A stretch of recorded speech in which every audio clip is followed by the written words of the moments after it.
Hello, everyone. Good evening to those of you on the East Coast. Good late afternoon to those of you on the West Coast. For those who don't know me, my name is Ethan Marcus. I am the managing director for La Hermandad Sefaradif de America, the Sephardic Brotherhood of America, the national umbrella organization of the Ladino-speaking Sephardic community in the United States. And we're really glad to have you here through our wonderful Sephardic Digital Academy, our national online learning center for all things Sephardic, whether it be Sephardic history, Sephardic culture, cuisine, food, cooking, Ladino language classes, Sephardic Torah perspectives, and so much more, including this evening's book talk.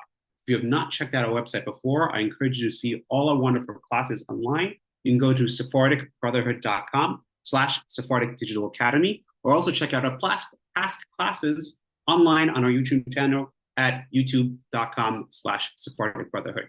Really excited to have a wonderful speaker with us tonight. Actually, a friend of mine from college, as a matter of fact, who is the new author, Jordan Salama, on his second book, Stranger in the Desert, A Family Story, telling the story from the Jewish Levant to the turn of century trade routes in South America, a personal narrative actually from the author himself. Just a little bit about the author, Jordan, who's here with us tonight. Jordan Salama is a writer focused on history and culture in the Americas. His work has appeared in National Geographic, the New York Times, All Things Considered at NPR, and other publications. In 2022, he was on the staff of National Geographic, where he wrote digital and print stories and served as a guest host for the flagship podcast Overheard at Nat Geo.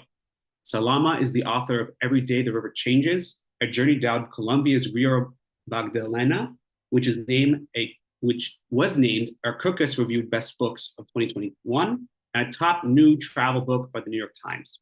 Every Day the River Changes was also selected as the pre-read for all incoming freshmen at Princeton University, where Salama was an author in residence in the fall of 2022.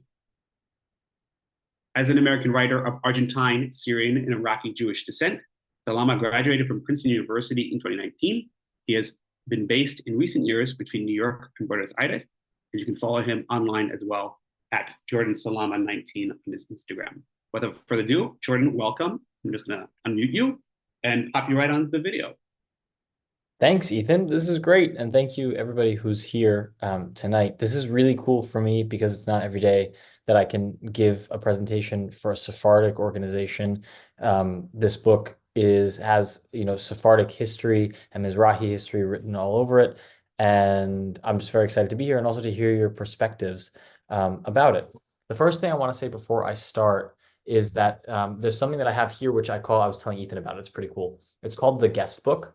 And at all of my events that are in person, because we do a lot of in-person events in New York, I went to Boston. In a couple of weeks, I'm going to South Florida and Washington, D.C. and North Carolina. And in the guest book, we have everybody sign their names and put down their family's heritage so that we can keep a registry of where people come from and what histories they want to explore. And eventually what we're going to do is create a community where we can connect people based on their family backgrounds so that we can help each other out with resources and ideas and brainstorming and all that. So because we can't sign a physical guest book today, I'm putting it in the chat, is a virtual guest book. So if anybody's interested in joining that community and just kind of inscribing your name in the book of Stranger in the Desert, there it is in the chat. So I'm Jordan, as Ethan said. I'm a writer, I'm a journalist. I do a lot of events. So I guess I'm also kind of a speaker and a storyteller. And I wrote this book called Stranger in the Desert, which chronicles my family's journey across time and place, from Ottoman Spain from Moorish Spain to Ottoman Syria and Latin America and the United States and beyond. Ethan, I don't know how much you want me to say in advance or if you want to just jump into a conversation, but yeah, I don't know how much you want me to reveal up front about the book itself or about my work.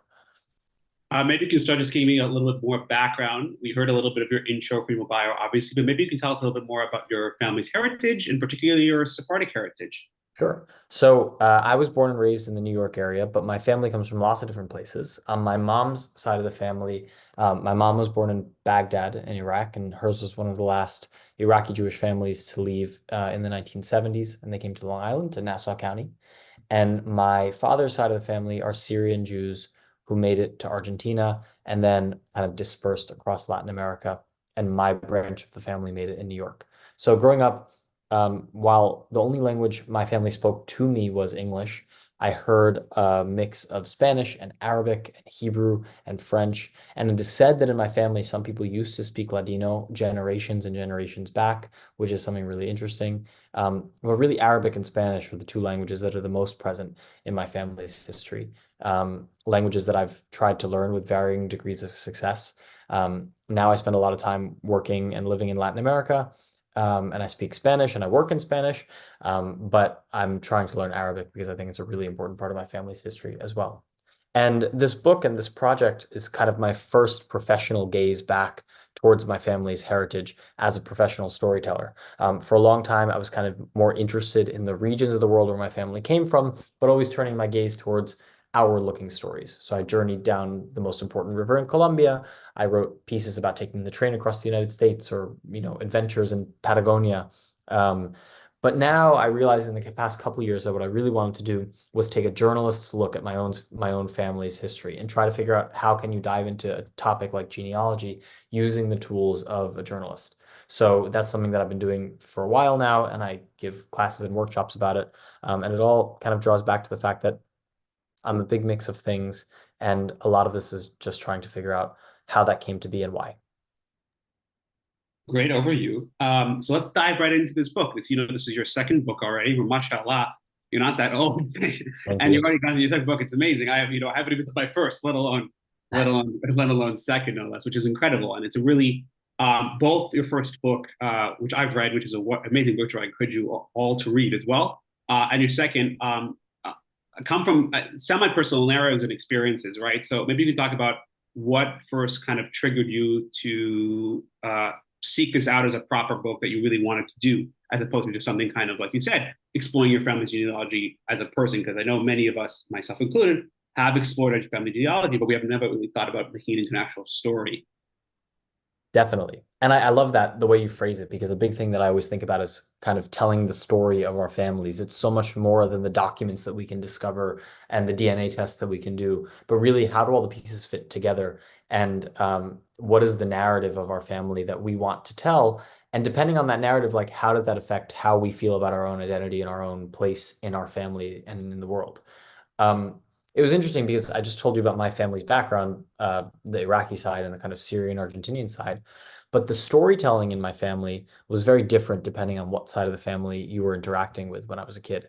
So my mom's side of the family, which was kind of a clan that was transplanted entirely from Iraq to Long Island, had this kind of ready-made world in place for storytelling. There was the Iraqi synagogue that they went to, B'nai Naharaim in Jamaica Estates in Queens. There was, all the big community of family and friends who spoke Judeo-Baghdadi Arabic. Um, just meant that in general, it was a kind of world that was prepared for sharing stories. And so I got a lot of those stories when I was growing up.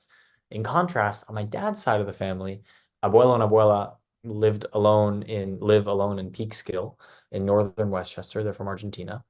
And they never really told family stories. And I think it's because there just weren't a lot of other people around besides our immediate family to share them with, and they weren't part of a larger community or anything like that. So I didn't really ever know anything more than the fact that they were from Argentina and they were Jewish. Until a few years ago, I was in my grandfather's basement and I caught sight of a book. And that book was this like binder. It was about this thick and it was filled with all these papers and photos falling out the sides. And it was just labeled in Spanish, Historia Antigua, the ancient history. And I was like, what is this? What's this historia antigua? I open it up, and the first few pages document 500 years of our family's wandering past. 500 years of an oral history that my grandfather is the first one to ever write down. Um, and then the rest of it was kind of like remembrances and recollections of his from when he was a kid. So for weeks, I was reading this Historia Antigua, this ancient history, without telling my grandfather, because I assumed that he'd kept it secret for so long for a reason. But then he discovered that I was reading it, and we started reading it together, and our conversations drifted increasingly into Spanish, and I started learning a lot more than I ever had before, including the fact that there was a mystery. And that mystery was that my great grandfather, my abuelo's father, when he moved from Damascus in Syria to Argentina, worked as a traveling salesman on a horse in the Andes Mountains, and that he might have had these like long lost illegitimate children along the way. And this project ended up being my search for these relatives, these long lost descendants of my great grandfather, to see if I could find them. That's incredible.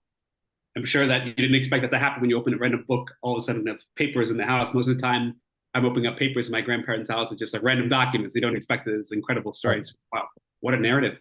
Um, Tell us a bit more about your family's narrative from Damascus. I mean, I'm assuming they were in that community for centuries, like many Syrian Jews. And maybe you can give us a little bit more nuance when they come over to Argentina. What were the motivating factors, if there were any? Because I'm sure there are actually many similarities and maybe some differences compared to other Sephardic Jews who immigrated from the Ottoman Empire at the time in our communities in America. Definitely. So the Syrian Jewish community in Damascus is a little, it's not written about very widely, in at least in kind of more accessible sources. There's a kind of gap. I found there was kind of a gap in understanding a lot of the Syrian Jewish history in Damascus. Aleppo is the other city in Ottoman Syria that was where there were a lot of Jews. It was a community of about 25,000 that was split into two. So about 12,000 in Damascus, 12,000 in Aleppo. But in general, the Aleppo community was a little bit more well documented, let's say.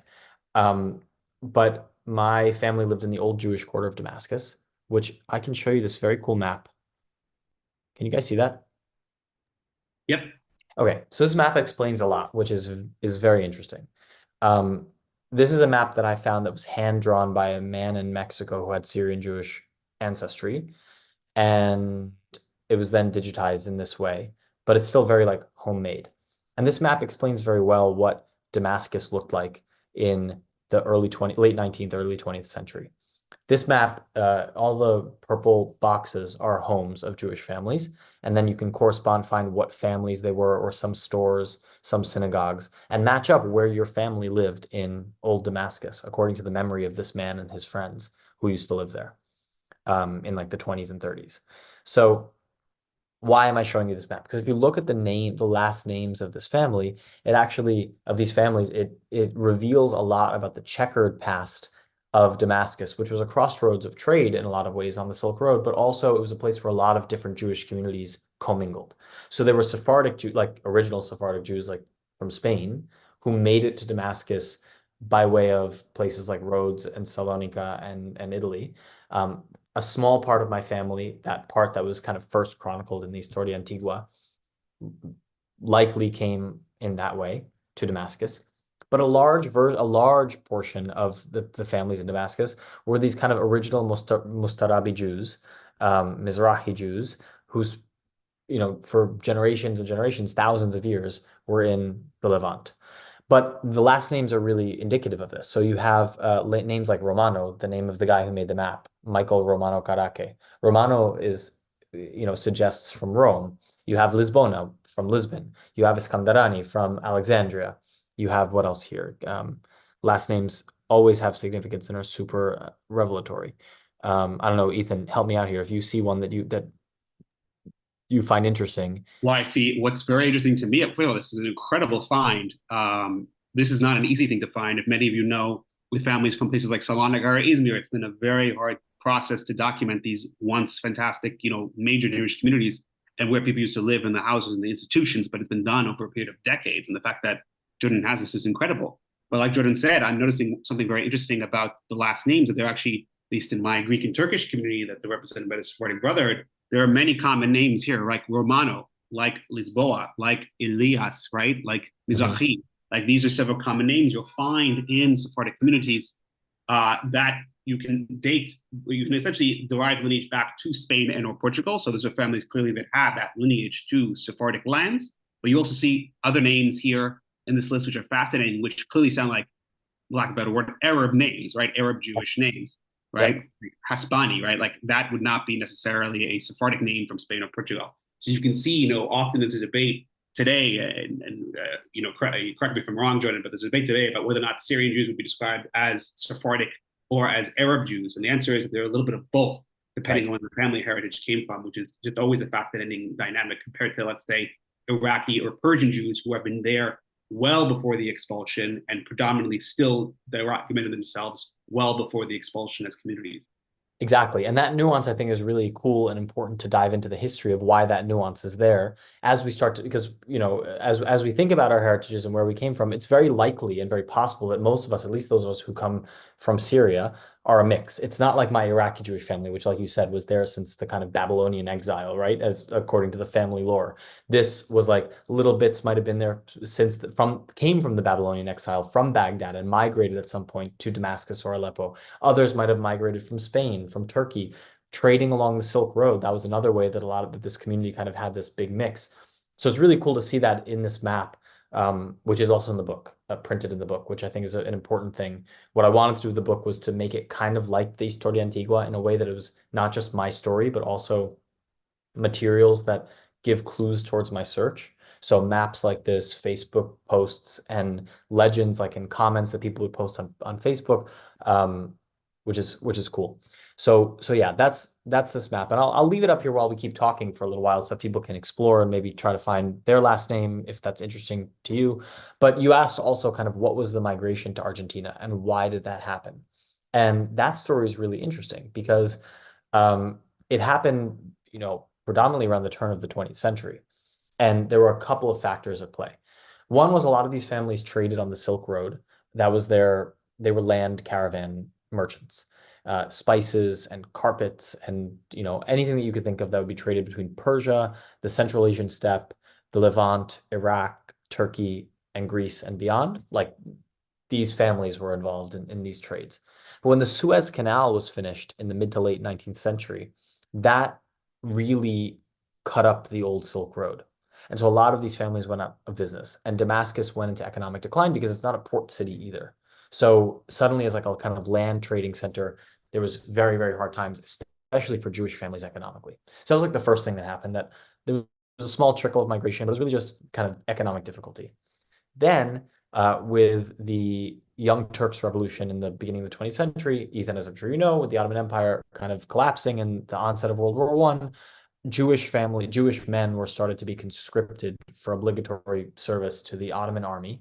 It used to be that only Muslim people would fight in the Islamic Ottoman army, but now it was Jews and Christians too. And so you saw this huge exodus of Jewish and Christian people from Syria and Lebanon to Argentina. Why Argentina is kind of debated. A lot of people have different opinions about why, because a lot of these families went to Manchester first and then went to Argentina and brought their textile industry from Manchester with them. But Argentina in general at that time was a country that was trying to open its doors to a lot of immigration. And funny enough, because a lot of the Syrian Jews arrived with Ottoman passports, they were called Turcos, Turks. And still to this day, anybody who's not an Ashkenazi Jew in Argentina is nicknamed Turco.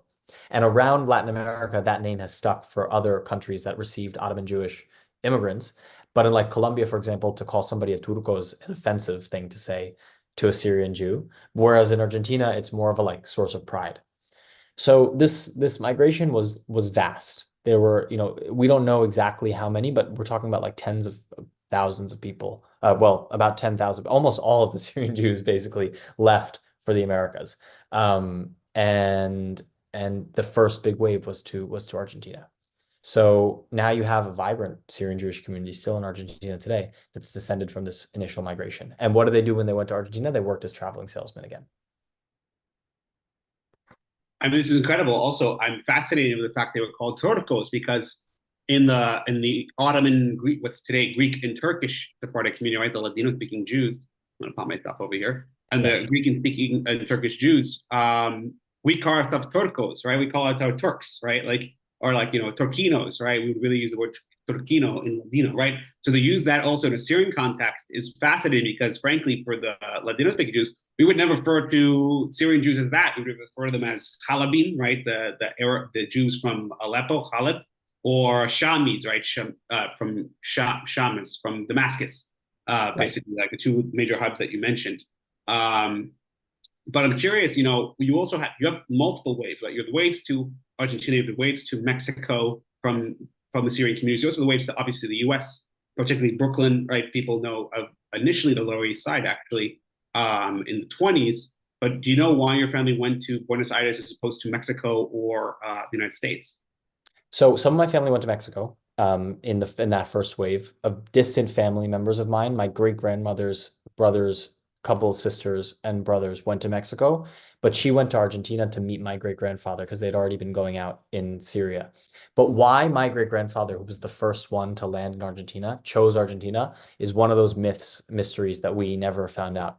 But what I've heard a lot of kind of oral histories from people and testimonies from the kids of these immigrants who are elderly people in Argentina today is that a lot of people would get on a boat in Beirut or in Marseille, which was the kind of transit port for most of the people coming out of Syria and Lebanon.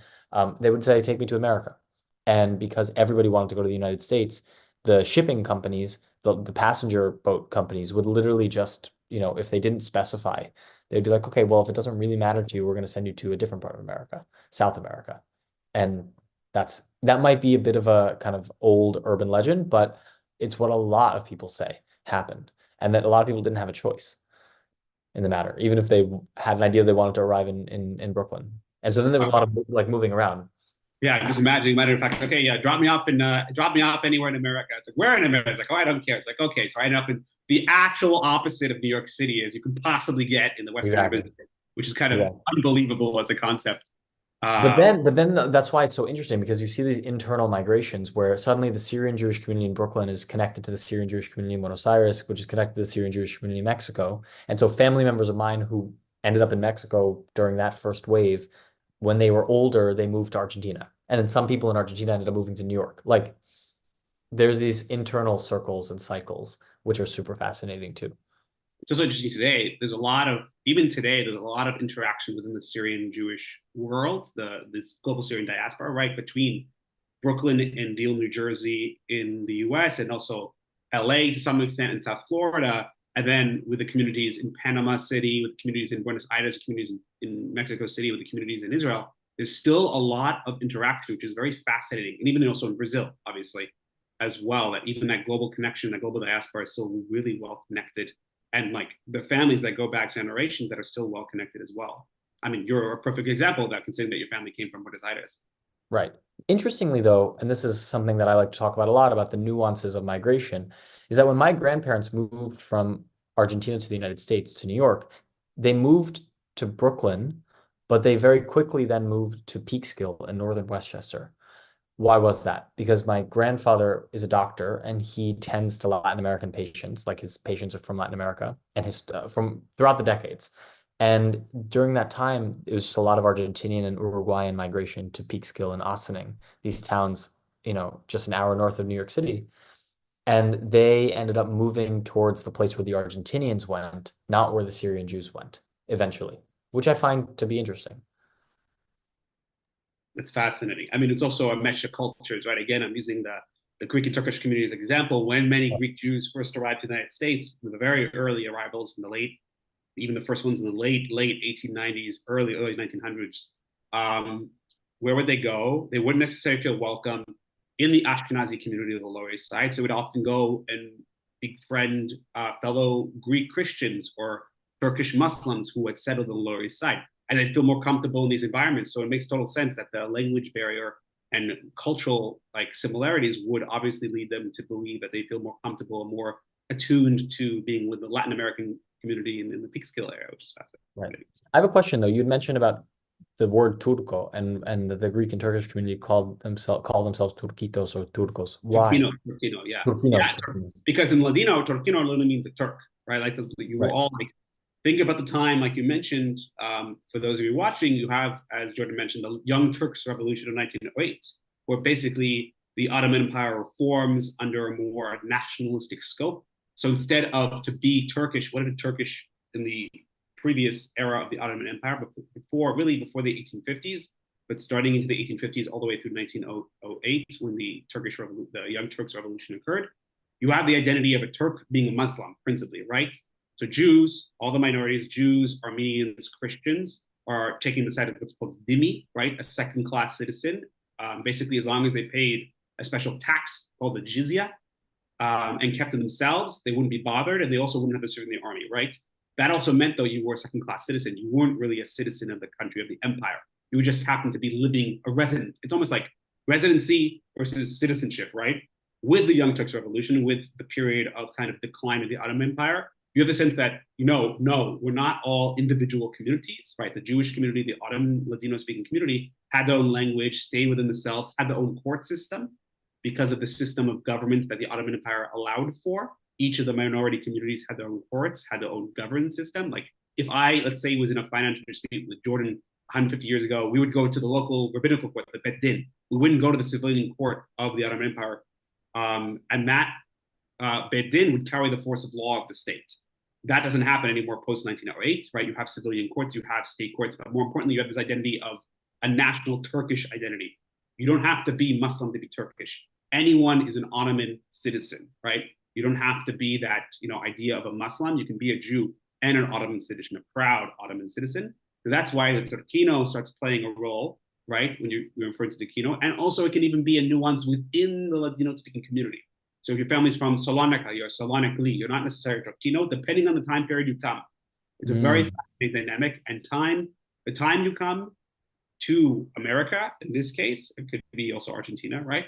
And also where you come from can also really influence terminology you use to describe yourself. Wow. It's interesting because this kind of Spanish Ladino connection, but Spanish, I'm thinking like Argentinian Spanish upon their final migration, the back end migration when they left Ottoman Syria, whereas some of their families may have spoken Ladino in a past life or generations back. But that Turco, like that Spanish sounding word, became such an important part of our family's identity in Latin America is really interesting. And the theories around why that happened is also kind of cloudy. Like there's a lot of different competing opinions as to why. And I wonder maybe if it actually has something to do with what you're saying, but I wonder. So I'll tell you what the kind of competing theories are. The first one is that just they had Ottoman passports and, the classic kind of clueless immigration official doesn't know who they're dealing with. And they're just like, okay, Turk, Turk, Turk, Turk, and Turk. And then they're just Turcos. Another more recent historian perspective, multiple historians have come out in Argentina and elsewhere saying that during the immigration wave of Argentina in the beginning of the 20th century, Argentina really only wanted European migration. They only really wanted European immigrants. And there was a push, I think, from India, that there were a lot of people from India who wanted to move to Argentina. And Argentina didn't want to let them in because of, the same kinds of exclusionist policies that we see in countries across the Western Hemisphere in the 20th century. So what did they do? They didn't want the Syrian Jews and Syrian Christians to be Arabs because Arabs was closer to Asians than Europeans. So by classifying them as Turks, it actually made it more that they could fit in, be like, no, we have only Europeans. Along with the Italians and the Spaniards, we have the Turks too. When in reality, they were Syrians. That's really interesting because if you've ever watched, this is a shameless plug for our Sephardic Digital Academy. We did a course a couple of years ago with Dr. Devenera about Sephardic Judaism, Sephardic Jews and racism in the United States. Oh, wow. And there's a whole interesting development in the American immigration system around 1924. You have the Immigration Exclusion Act, basically cutting the door closing the door, I should say, to immigration from Southern and Eastern Europe, including from the Ottoman Empire.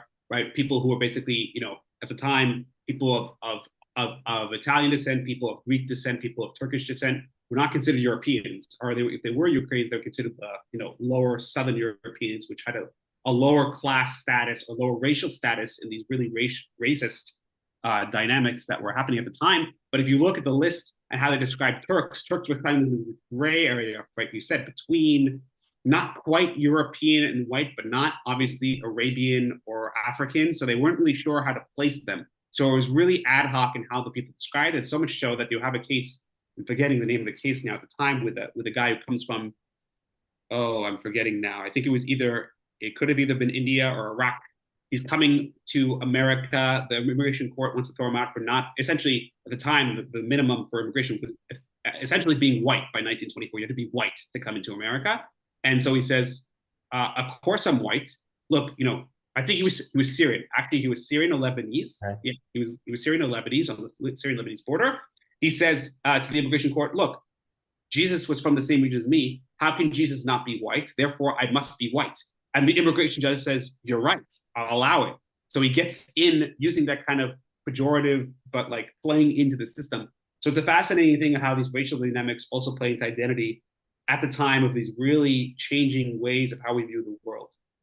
And has anything changed? I mean, 100 years later now, right? There's all sorts of debates about identity. And in this, I mean, in this country, we're constantly talking about identity. We're almost Right. fixated on identity and what boxes we're supposed to check when we fill out all these different forms. And a lot of this book is about how we should be leaning into the fact that you can be more than one thing. This idea of having a checkered past and a motley lineage is something that, is really special. And a lot of us have it. And instead of forcing ourselves to kind of say, okay, we are this to in this new world that we live in to say, okay, no, actually, I'm a big mix of things is really special. But it's funny to hear that the same debates were happening in 1924 as 2024. You know what they say that there's nothing new under the sun. So there's certainly many things that come around every 100 years or so. Right. I want to delve into the book a little bit more. So give us, for those of us, for those of the people watching who haven't read it, give a little sense of kind of the narrative arc, kind of where you start, where do you go with it, why did you decide to structure the book the way you did? Yeah, so I find the secret binder right in my grandfather's basement. I hear about this mystery about this ancestor who's a traveling salesman in the Andes Mountains and had these long lost illegitimate children, supposedly. And I'm reading this and I'm talking to my grandfather, and at one point he's like, it's pretty much like the only big like question mark in my family's past, or at least like his 90 years of life. And I was like, should I go look for them? And he was like, yeah. And I was like, would you come with me? And he was like, no, this is something you have to do by yourself.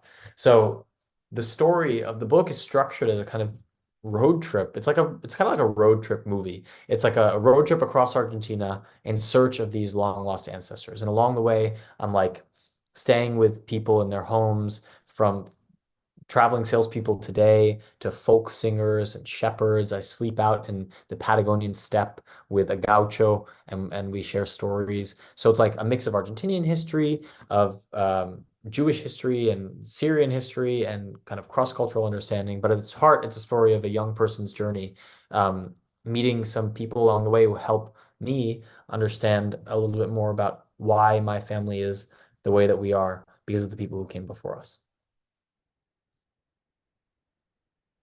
Do you think, thinking back to your first book, how does this book kind of differ from your first book in terms of kind of your narrative storytelling and kind of approaching it differently? I mean, it's a very different book. Like, it's a very different story, obviously, but it also has to, as a kind of, it kind of focuses around journeys of identity and Yeah. storytelling. Absolutely. I mean, I'm fascinated with journeys. I mean, the power of like a story of a journey to connect disparate places and people. It just so happens that for my first book, I wrote about a journey that has nothing to do with my personal life. Like, I'm not Colombian. The Rio Magdalena is a very interesting place, and it had a lot to say. The people who live along it had a lot to say about Colombia's conflict and environment and all sorts of issues that I think are really important and interesting, but had nothing to do with my own background. And I found myself kind of leaning into my background when I was along the Magdalena and writing about the Magdalena, so much so that when people would read Every Day the River Changes, their first question would almost always be about the little hints that I dropped about my family's story. So the big difference is that this is also a journey, yes, where I'm staying with families along the way, along the kind of like a 1,000-mile path. But it's an inward journey as well as an outward journey, which is not present in the book, in the Every Day the River Changes book. Now, in kind of opening yourself up to a new kind of focus on a family story, you're also opening yourself up to some very personal elements. So I'm curious how you kind of reconcile. I mean, frankly, having a family that you never knew about is a very personal thing, almost a very like radical thing. A lot of people may not want to necessarily share some of this information. So how did you kind of reconcile yourself with opening yourself up to public criticism on a very, very personal story that you were just discovering yourself? Yeah, and imagine like what the older people in my family thought when I said that I was going to do this. When I started calling people in Spain and Mexico and Paraguay and Argentina saying like I wanted to figure this out. There were some people who were like, no, no, like my grandfather's oldest sister who's 103 now and she still lives in Barcelona. She was like, no, no, no, no, no, never, never, never. This could never have happened. This is too scandalous. No way. Um, and then there were other people who were like super into the idea that I might find. But I think that as the generations were further and further removed from Selim Salama, my great grandfather, the more interested they were in figuring this out, with the exception of Abuelo, who was his son and still interested in figuring this out.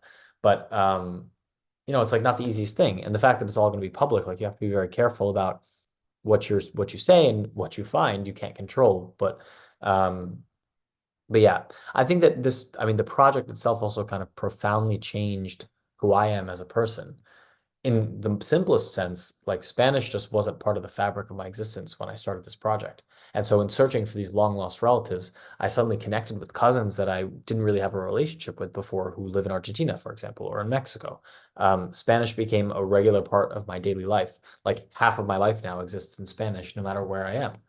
So it's kind of cool to think about how like following a rabbit hole, opening a door or a portal in your family's history can lead you down this kind of life-changing path. Um, and the kind of smallest daily ways change the way you go about your life.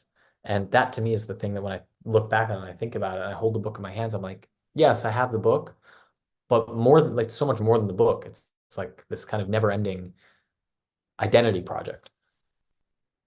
That's incredible. I just want to take a pause for a second. If anybody's watching has any questions, you're welcome to Please. enter those questions in the chat. We're going to try to get to as many questions as we can for during the rest of the time we have in the Q&A. So please, again, enter them in chat, and we'll try to get to as many of them as we can, as well as we're having this wonderful conversation. You were referencing the fact that you had to do a lot of genealogical research for this, because this is not an easy thing to find long lost relatives, to find these details and documents that may have disintegrated or barely exist. What advice can you give to amateur genealogists and others who want to explore their family heritage? Where do they even start? How do you explore such a vast network? Where did you start from? And aside from the book, from the booklet, Yeah, yeah. how did you even know where to go? Yeah, I think that when we think about genealogy today with all of the technology and the resources that we have, most people, their first thought is like 23andMe, Ancestry.com, like the DNA test that I can do. I never did that. My grandparents did it, but I didn't really want to because I was kind of curious about like the challenge of trying to do this without that information. And more than getting it exactly right, I wanted to construct this family tree, this family history through the living stories that remain without relying on these DNA tests that could muddle things or confuse things and lead me down the wrong path unnecessarily. So my advice, I mean, I have a lot of pieces of advice. I actually ran a class for my Jewish learning for 4 weeks on how to uncover your family's story as like using the tools of a journalist. So it's something that I do every now and then, are these workshops and these classes on this.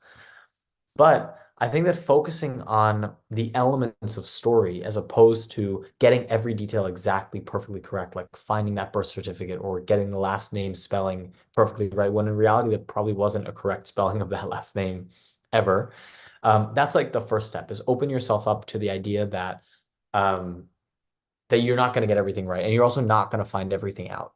There's no end of the road here.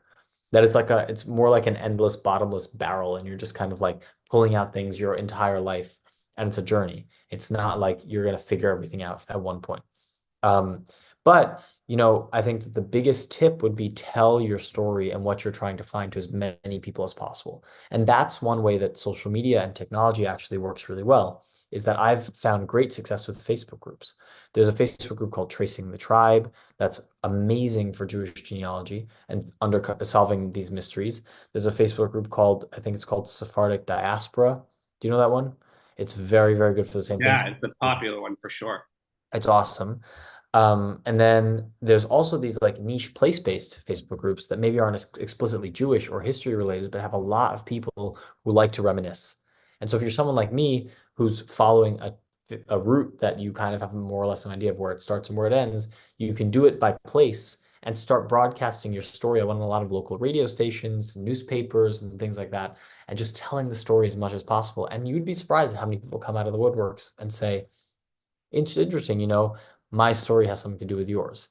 Even since the book has come out, it's only been 2 weeks, but already somebody has reached out through somebody else saying that I actually mentioned one of their ancestors in the book without knowing it. It's amazing. Yeah. Now, tell me also, speaking of the Sephardic context, obviously, because we are the Sephardic Brotherhood of America, Mhm. how has this journey and this experience helped you reconnect with your Sephardic identity? And how's it reconnected you with your Judaism, your Sephardic Judaism in particular, if at all? It's interesting because I don't think I've ever been disconnected from my Sephardic identity. I've always felt different growing up because My family's not particularly observant, as I saw was the case, especially in the Syrian Jewish community, that it's a very religious community in a lot of ways. And my family wasn't so religious. And I was the only kid I knew who was fully Arab Jewish, was fully Sephardic, right? Like literally the only one. So in my Hebrew school class, in my, public school, middle school and high school in Pelham and Westchester, like I was the only one I knew. But at the same time, at home, like in our home life, we had this and continue to have this really rich understanding of our heritage. And even if we don't speak the language, like we incorporate the songs and the melodies and words and phrases in our daily life. And it took a project like this to fully understand and appreciate how special that was. But it was always there. That's the thing. It wasn't like it was some kind of reclamation. It was always present.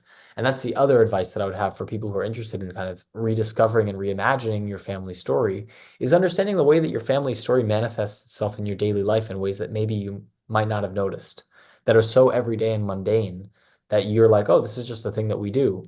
But in reality, it's a thing that you do because of the people who came before you.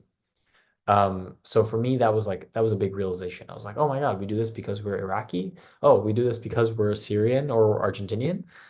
That to me was so cool. And yeah, it's really special. Now, I actually want to jump back. You mentioned different identities just now. You mentioned Argentine, you mentioned Iraqi, you mentioned Syrian, right? Has this book or this exploration of your genealogy have you aligned more with one particular identity and one particular set of traditions? Because for those who know Sephardic traditions well, the Iraqi community and Syrian community, while similar in many ways, are also quite different in terms of many other traditions. Very, very different. That's an amazing question. And I have to think about it because I think that it depends on what you're asking. If you're asking for like when it comes to Jewish holidays and traditions and like that kind of thing, like rituals, I think that the Iraqi traditions and the presence of like Iraqi foods and songs and melodies, that's much clearer. Again, because of what I mentioned before, which is that we had a much more established and kind of built-in Iraqi Jewish community growing up in New York because we weren't really involved with the Syrian Jewish community in Brooklyn because we lived in a different part of the city and that wasn't necessarily our community. So it's interesting that like, okay, so like in the Jewishness and in the traditions and the holidays and Shabbat and all these things, we do more Iraqi stuff. But then in like a kind of other cultural ways, we're extremely Argentinian. And to me, the things that are overtly Argentinian are to me also Jewish, just because for me, being Argentinian was always inextricably tied to being Syrian and Jewish. So drinking mate is something that I just like in my mind associate with something that Jews do, but it's not because it's something that all Argentinians do. And it took me going to Argentina and seeing it literally everywhere to realize my grandparents weren't the only ones. The same thing with like going to Buenos Aires and seeing kibbe and lahmacun and all of these Syrian and Turkish foods ever present in the streets, it's because there's a much higher percentage of Sephardic Jews in Buenos Aires than there are in the United States. And that was really cool too. So in food, it's like kind of a mix, 50-50. In religious, if that's or rituals, let's say, it's definitely the Iraqiness weighs out. But in the cultural and linguistic sense, Spanish is a language that I speak fluently, and I don't speak Arabic fluently. So it really depends on the segment of my life and what I'm doing at any given time of what wins out, which I guess is good. That means there's a balance. Well, I also want to note something really interesting. I think a lot of people on this book talk will actually identify with this very strongly. What you just said about the food element, right? First of all, food is universal, obviously, Right. but more importantly, when you were talking about how you drink mate, right, and like you have these specific Argentine foods, but you go to Argentina and then everybody drinks it, right? This is what actually happened the first time I went to Greece, for example, Really? and the first time I went to Turkey, right? Ouzo is a very common like Greek drink. But in my life, growing up in a Greek synagogue on the Lower East Side, ouzo was a Greek Jewish drink. It was a Jewish drink in my community. But you go to Greece and everybody's drinking it. They don't see the uniqueness. I even go, I spent some time in Athens and I would be with the Jewish community in Athens. And I talk about certain concepts in Greek cultural identity monikers that I think of when I think of a Sephardic Jew. Or example, like a fez, right? A fez as a moniker of a Sephardic Jew is everybody on this call will recognize that, oh yeah, that's, our family wore fezes, blah, blah, blah. But the truth is, it's just an Ottoman Turkish symbol, right? And when you go back to the communities today in Turkey, let's say, they're gonna be like, yeah, it's like an old symbol from 150 years Yes. ago of like Ottomanism, not even of Jewry. So it's interesting how when we leave and our families left 100 years ago, at least in my case, how we took what we took with us and we froze in time of what were the identifying monikers of our community. And as the communities that we left changed and modernized, became modern places in the 21st century, we still kept what we think of the old country as those foods, right? Those identifying monikers, those clothing, which today would not even be considered anything relevant to Greek or Turkish culture, really. I love that. Like the idea of the old country and what it represents depending on when you left it. And so what versions of the old country you bring with yourself to the United States, let's say, in migration. And that's totally universal. A lot of what I do that has nothing to do with Jewish history, I report on migration today for publications like New York Magazine or National Geographic. And it's so interesting to understand what people's conceptions are of the old country, depending on if they migrated 20 years ago or 6 months ago or 1 month ago or 1 week ago. And it changes.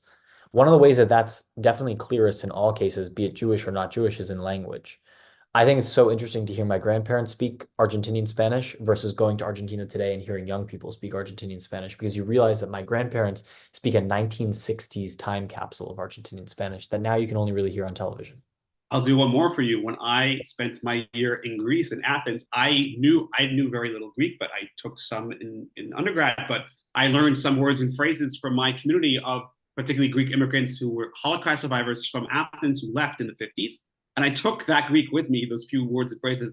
And I would use that Greek for those one or two couple phrases here and there when I was learning Greek with Greek Jews in the community. They'd look at me really funny, like, what are these words you're saying? They're such old words. I'm like, what do you mean? They're Greek words? And no, these are like old slang that nobody uses anymore. But to me, was common in my Greek Jewish community in New York as a embodiment of modern Greek.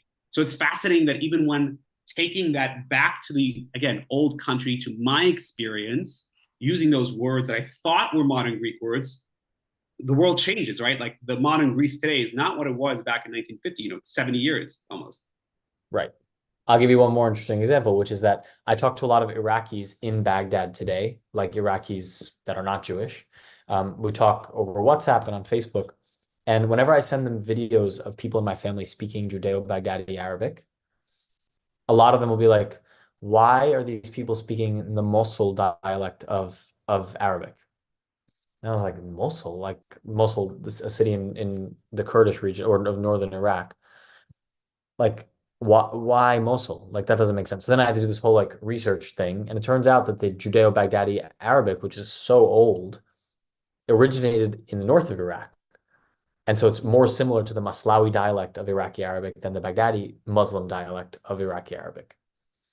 And that's the first, now that there's only 2 or 3 Jews left in Iraq, non-Jewish Iraqis hear the Judeo-Baghdadi Arabic for the first time ever, and they're like, oh, they're speaking Maslawi. I love these things. We could go back and forth all day, I'm That's sure. wild. That's Yeah. wild. I'm curious. So now you've done this book. You're super excited. Mashallah. It's only out for two. Well, we also say you say mabruk in Arabic or mashallah in also, Mashallah, mashallah, yeah. but also in Turkish and Ladino we say mashallah quite a bit. Um, uh, you're only 2 weeks out from the book being published, but what's the next idea down the pipeline? What are you thinking about for your next publication at some point? I'm trying not to get ahead of myself. I want to take this slowly, and I want to take this book to as many communities as possible to like actually have these conversations in person. So what's actually next is that I'm going to be spending the next several months just talking in different places about the book and about family histories and these kinds of cultural mixes, which is really interesting. So on March 24th, I'm going to be in Miami, Books and Books. So if anybody here's from South Florida, come by and say hi. On the 27th, I'm going to be in Washington, D.C. On the 28th, I'm going to be at the Jewish Museum, actually in conversation with the author of Kantika. I'm sure you read Kantika. We actually just featured her at our International Ladino Day in January. So she's a fantastic community member as well. Amazing. So we're going to be talking at the Jewish Museum. So lots of things around. And the same goes if anybody in the audience is listening and wants to bring this conversation to your community, I would love to share it with you. No matter where you're from, what your background, what your community's background is, I think there's always a conversation to be had about these sorts of things. So that's my idea now, is to kind of build out this network of people who are interested in exploring their family's past in new ways And so far I mean, we've done something like 7 or 8 events so far, and it's been really, really incredible. So I don't want to stop doing that anytime soon. Amazing. Well, for our audience, just so you know, Stranger in the Desert, a family story written by Jordan Salama, is now available wherever books are published on Amazon or your local bookstore. We always encourage you to go to your local bookstore. And we will also be having, for those in the New York City area, a book talk on Sunday, March 31, I believe, March Yep. 31, at Kehillah Kadoshiana, the Greek Synagogue in Lower East Side, with Jordan in person. We'll be available to sign books in person as well, if you're able to join us. Otherwise, you should definitely check out his website. You can check out all the information about upcoming book tours as well, and book stops. Jordan, any last things to share with the audience about either your genealogical experience, your book writing experience, your Sephardic experience that you'd like to share? I think the only other thing that I want to say, and I like to end these conversations on this note, is that so much of this is an effort to not feel alone. And I think that especially now that we're talking about this in the context of Sephardic Jewry, it's very easy in the Jewish world, especially in the United States, to feel like you are the only one. That because being Ashkenazi is kind of the norm here. I think that especially if you're fully Sephardic and you have no Ashkenazi in you whatsoever, it's very easy to feel like you're kind of on this island and nobody understands why you do the things that you do or why your family uses the words that it uses or eats the foods that it eats. And my hope is that this book just gives a kind of like sigh of relief to say, okay, whew, we are not the only ones. Even if you think that your family is the most unique and your great grandfather was the only traveling salesman in the Andes, actually, there were like hundreds of traveling salesmen in the Andes from Syria. And you're not the only one in every way. And so that's why I want to make this an open book, an open conversation where you can get in touch with me, sign that guest book. I would love to hear from you. And I really appreciate this. This was so much fun for me to have this conversation because it's so much more nuanced than any conversation, that you're able to have when I'm talking with somebody like you, Ethan, who has such deep knowledge of the history and the culture and the identity. It's just really rewarding. So I really appreciate it. Well, thank you. Thank you for the compliment. I appreciate it. You know, we say in Ladino, we say uno de los nuestros. You're one of our own, so we can really have that conversation much more nuanced, right? You said much more detailed and talk about those little bitty tidbits that are really actually quite fascinating as well. But Jordan, thank you so much for taking the time out this evening. Thank you all as well for taking the time out for joining us for this wonderful book talk. Again, you can find the book online on Amazon or at your local bookstore. It's a really wonderful read. I encourage you all to check it out. If you missed any part of this, if you'd like to learn more about all our wonderful programs, you can check out our website, sephardicbrother.com, and you can check out past classes at youtube.com/Sephardic Digital Academy. Jordan, thank you so much for the time tonight. Thanks again, Ethan, and I'll see you in a couple weeks. I'll see you in a couple of weeks. Al vemos, everyone. Have a good night.